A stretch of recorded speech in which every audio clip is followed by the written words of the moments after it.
Hey, welcome back to Pianist Academy. I'm Szczepanek. Today we're talking about tips for playing octaves. Tips to make them smoother, easier, faster, more comfortable to play overall.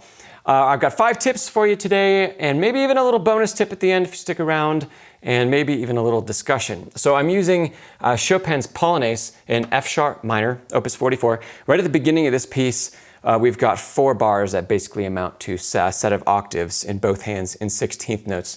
3 of the bars are full-on octaves in both hands. The first bar that leads us into the passage is kind of octaves that trade between the hands. So it's a great example of a portion of repertoire that we can use to practice this kind of thing, but you can also apply all of these tips to any of your own repertoire that you're working on.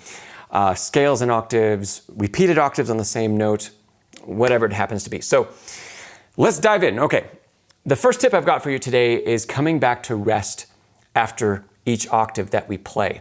So what does that mean? That means every time that we play an octave, we have to extend our hand. No matter how large our hands are, we have to extend to reach an octave. Because even I think the largest hands generally sit maybe a 1/5 from the thumb to the 5th finger, or a 1/6, somewhere in there. If we let the hand rest and throw it on the keyboard, it's a 5th or a 6th. It's not going to be common for anybody to have a hand that rests spread out wider than that. So this is not only important for people that have large hands, but also for people that have smaller hands that maybe only will rest over a 4th. The octave is a much bigger stretch, right? So every time we play an octave and we stretch to that position, we want to practice letting go and releasing. Okay, so what I mean by that, if I jump into the middle of this passage, I'm looking at bar 6 in particular, I'm going to go very, very slowly. And every octave,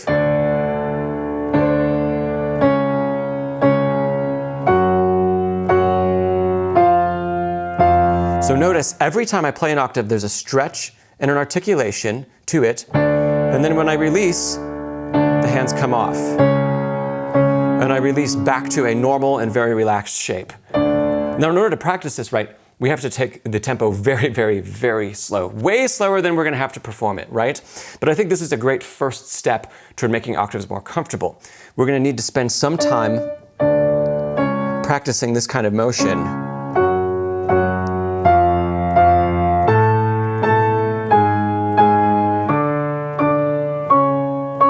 So it's an articulation followed by rest. And I'm kind of also letting the wrist like float my hand up in the air, right?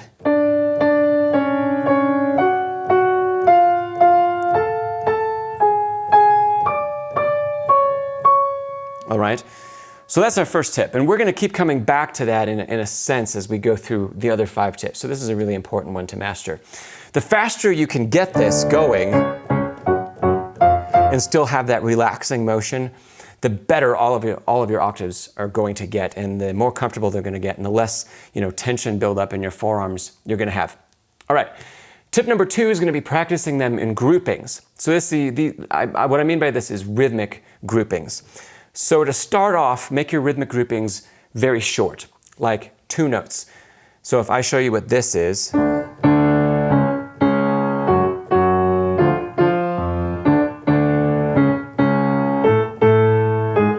kind of making a dotted rhythm.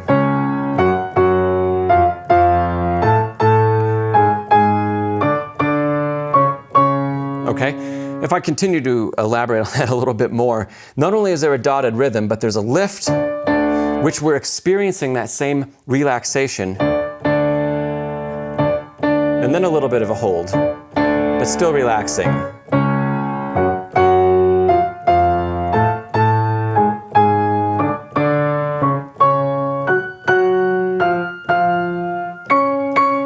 Okay, we can take groupings and we can make rhythmic groupings in a whole variety of ways. So the easiest ones to start with are going to be the short ones, like every 2 notes or so.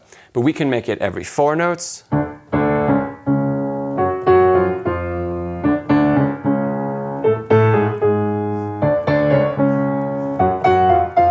So those are every 4/16 notes.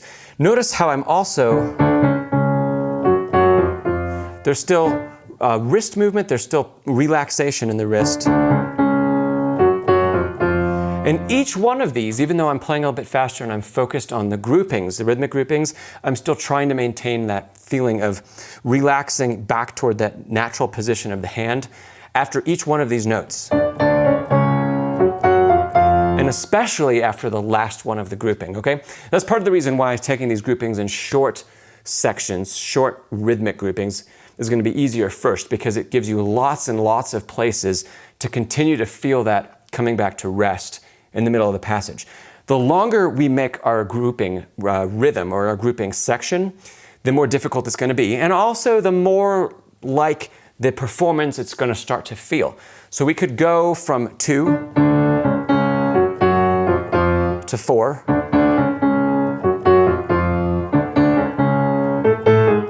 Like that. But we could also make it maybe 8 or something like that. 1, 2, 3, 4, 5, 6, 7, 8. 1, 2, 3, 4, 5, 6, 7. Here we go. 1, 2, 3, 4, 5, 6, 7, 8. 1, 2, 3, 4, 5, 6, 7, 8. 1, 2, 3, 4. Let me do that one more time for you. 1, 2, 3, 4, 5, 6, 7, 8. 1, 2, 3, 4, 5, 6, 7, 8. 1, 2, 3, 4, 5, 6, 7, 8. 1, 2, 3, 4, 5, 6, 7, 8. 1, 2, 3, 4, 5, 6, 7, 8. You get the idea, right? So, and then we could go further. We could make it 12. We could make it 16. The further you string these rhythmic groupings along, the more it's going to feel like the performance, but the less opportunity you're giving your hands to relax back to that natural place, which is super important for making sure that we don't lock up and play these passages like this too tensely, where we can no longer speed up the tempo, where we end up generating a lot of tension and like burning in the forearm, and we lose ability to articulate, because the more we tense here, the less control we have over our fingertips, right? Okay, number 3, I've already started to do a little bit today, and that is actually feeling an accent or an impulse on, again, certain groupings. So we can do this 2 different ways. And first I'll show you how to do this just with an accent or an impulse without pausing the rhythm.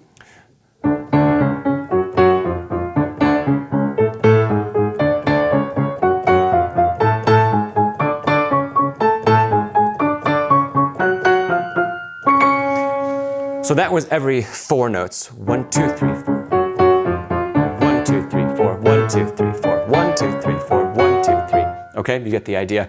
We can do the same thing. We could make it a group of 2 notes. 1, 2, 1, 2, 1, 2, 1, 2, 1, 2, 1, 2, 1,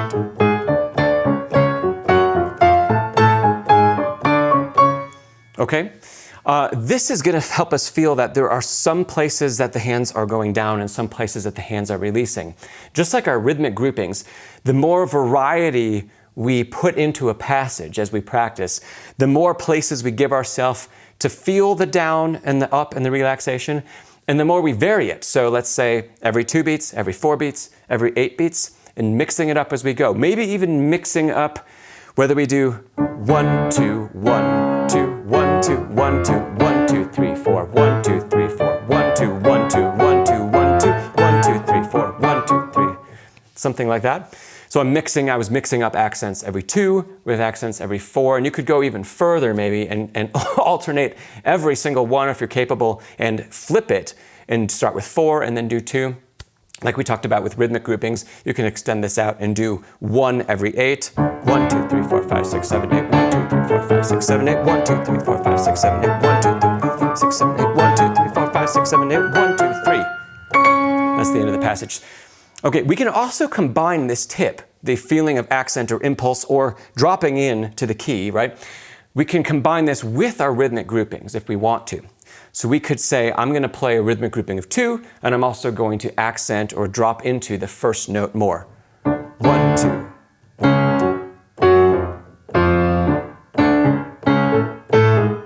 Right? Something like that. Or 1. Okay, or we could do a group of 4, just like we've done before. 1, 2, 3, 4.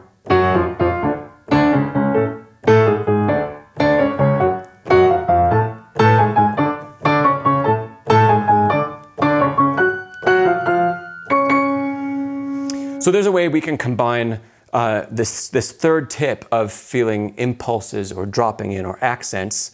We're not feeling too forced. I'm not slamming into the keys, but it feels like a dropping in with a lot of arm weight that's cushioned by the wrist.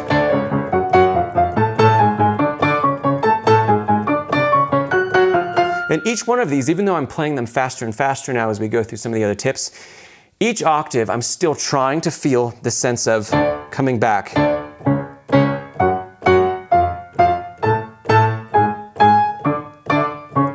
Okay, and it's most noticeable on the last one of the group, whether we're playing accents without rhythmic grouping or we're playing accents and rhythmic grouping, right?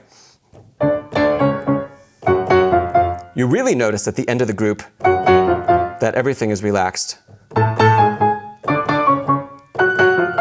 Okay, makes sense? Fourth tip for today is to, I'm going to say, monitor your wrist position.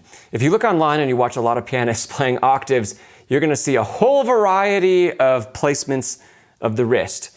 And first and foremost, we need to figure out something that works for us in particular. There are things that I would definitely steer my students away from, and that is playing with extremely high wrists. You can actually find great pianists playing octaves like this, but in some ways I have no idea how they're doing that, because when the wrist is this high, I'm losing the ability to actually activate my fingertips. Okay? It does not feel great. It actually feels like it's adding more tension. And sometimes I've seen, don't do this. This is not a tip. I've seen people kind of break the bridge here and play. We don't want to do that. That's really a really high wrist, and this breaking the bridge is, it looks very strange, and I would never prescribe for a student to try that out. So try not to do that. So that's part of what I mean by monitor your wrist position. I don't think we want to see things get up here. We can also already see, like when I raise my wrists like this, my shoulders tend to go up. I'm holding everything up in the air, and it feels really labored. It's kind of doing the opposite of what we're trying to accomplish today, which is making things easier, right? Okay, so monitor wrist position. We know where our wrists like to be normally, and we know what a good posture feels like and looks like. So when we play octaves, especially as we get faster and faster, we can use little motions of the wrist, up and down usually, to help us let go of tension that may be building up. So I like to feel this, especially if I have a passage that alternates white keys and black keys. It's very easy to play the white keys in a kind of a neutral position and then feel a little bit of a raise. Notice this isn't up here. It's a little bit of a raised wrist that is going to come back down when I go back to a white key. So normal, relaxed or neutral, a little bit of a raise, and then it comes back. So as I play this group of 1, 2, 3, 4, 5, 6, of 8 notes, 8 octaves, I'm actually feeling like I'm making a kind of big circle with my wrist and my hand and my elbow. So it's coming up and around and up and around. And that is preventing me from being too angular or jagged in my motions. And the more we can move around and feel things fluid, right, the less tension we're going to have, and the more easily we're going to be able to transition quickly from one note to the next note. We're not adding motion, but instead we're allowing the body to not fight itself. If I'm here and I play down, and then I have to quickly shift, if I'm not making some kind of circular motion with the wrist, it's going to be actually very hard, and I'm going to feel like I grab on and then have to pull my hands and my arms over. And that adds more tension to the mechanism that we're using to playing. And tension is the enemy of octaves. It's the enemy of definitely fast and accurate octaves. So monitor your wrist position. Make sure it's not too low. We don't want to play down here. That's really difficult. That can cause tendinitis. We don't want to play up too high, so make sure that we're not doing that either. But you can see what it feels like to experiment with little shifts in the wrist position and making little circles or little gestures as you play your octave passage. Those might be different depending on if it's all white keys.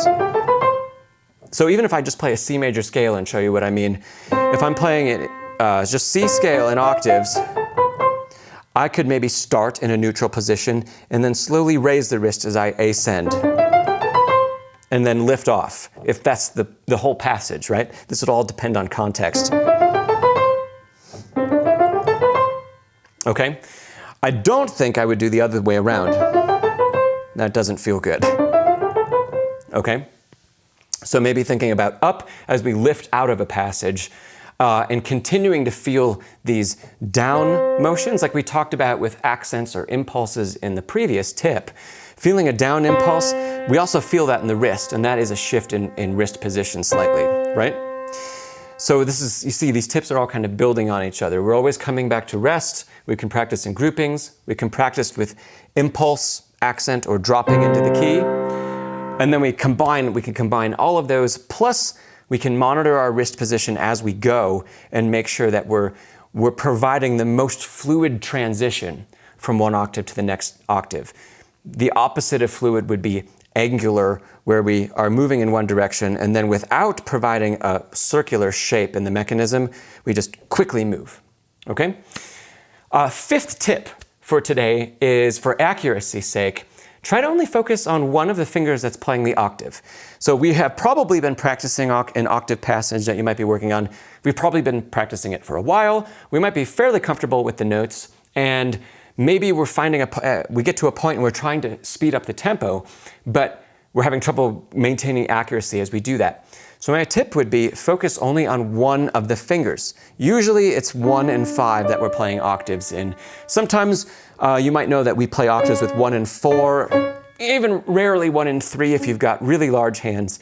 But let's just say 1 and 5 for today. Those are our 2-finger choices, right? I find in my own practice that I really like to focus on the 5th fingers. The 5th fingers are the least accurate. So I'm trying to place the 5th finger and then let my thumb fall where it knows the octave is. It's been programmed to know this kind of stretch feels like an octave, and hopefully through my practice, I've programmed it correctly. So instead of aiming for both fingers simultaneously, which can also kind of add tension, because if we're feeling that we have to spread the hand and aim for both, we can end up making kind of a claw shape, and it prohibits us from attacking and releasing, right? Which is what the very first tip was about. But instead, if we aim for one finger, 5, not only can I voice that if I want to, which is usually the more difficult thing to do, and also in the right hand, a lot of times 5 is what we want to bring out. So maybe think about aiming for 5.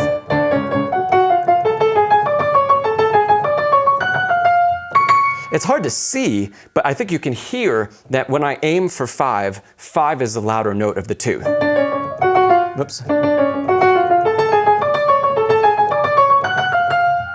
As opposed to if I aim for 1,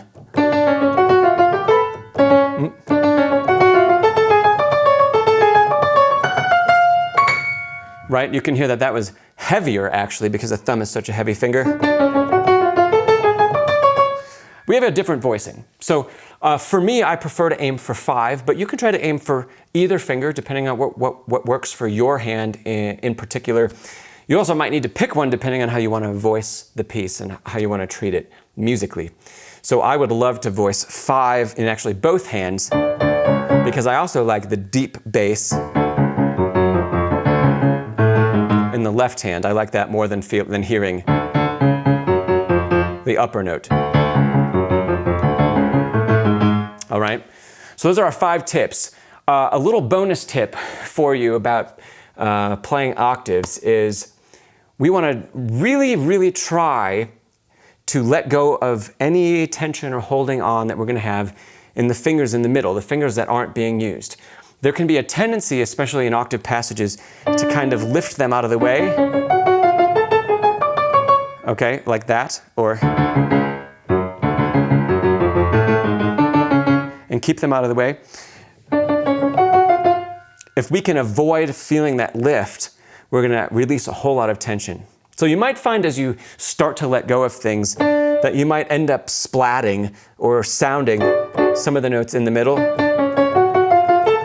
Because if you actually look at my hand, when each one of these octaves that I play, if I'm super relaxed, I am slightly depressing some of these notes in the middle. That's okay. Now we don't want to be so relaxed with our hand that we just do end up playing that. That's not going to work, right?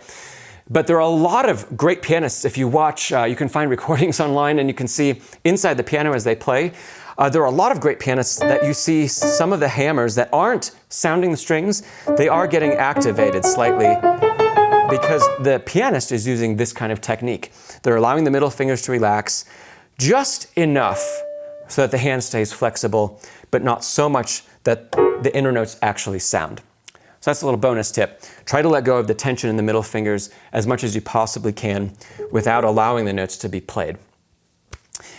So since we're talking about a Chopin Polonaise in particular, I thought it'd be fun, first of all, if I played a little bit of it for you at the end of this session today. And also, this particular Polonaise, I love this piece, and so here's our little bonus discussion. I looked up, six of the great pianists of all time playing the opening page of the piece. And I was really interested in finding out, for the passage in particular that we've been talking about, how fast they played it. And there's actually quite a variety I found. And you might consider doing the same thing as you research, as you practice your octave passages and as you research and feel how you want to interpret it and listen to some other pianists play it. The slowest interpretation I found was from Kissin. Kissin played the opening line of this Polonaise extremely slowly and extremely darkly. And then he led into the octave passage at the same tempo.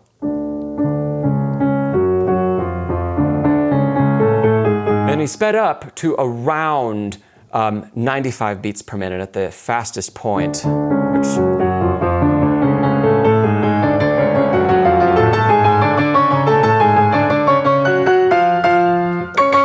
sounds kind of like that. Not blisteringly fast. It was actually very interesting. And then he slowed down when we got to the actual Polonaise.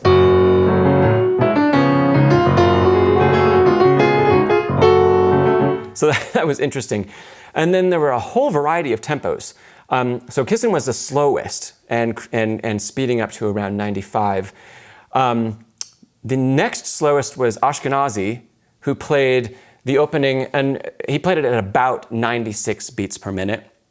Now, a lot of these pianists, they do take the first bar of this. They start a little bit slower and then speed up as they go. Interestingly, Ashkenazi was the only pianist of the six that I found that played the octave passage and then the Polonaise proper that comes in bar 9 at exactly the same tempo. He played it at both sections at about 96 BPM. Going faster from there, Horowitz was the next fastest. He peaked at around 104 beats per minute in measure 6 or 7, and then he slowed down to 85 in the Polonaise proper. Rubinstein, Arthur Rubinstein, played at 108. He peaked at about 108. He played more consistently. He had less rubato leading into measure 5, less rubato leading out, and just a more consistent tempo of 108. Maurizio Pollini played it at about 112, and then the fastest one I found was Gerrit Olsen, who started out measure 5 a little bit slowly, not terribly slow, but then peaked at around, in measure 6, 7, at around 116 beats a minute. So I'm gonna give just that passage a shot at 116.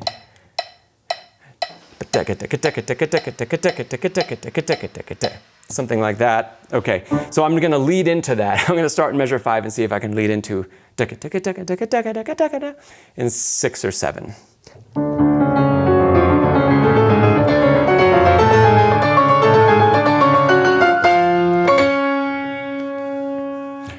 That's so risky and also so fun and exciting.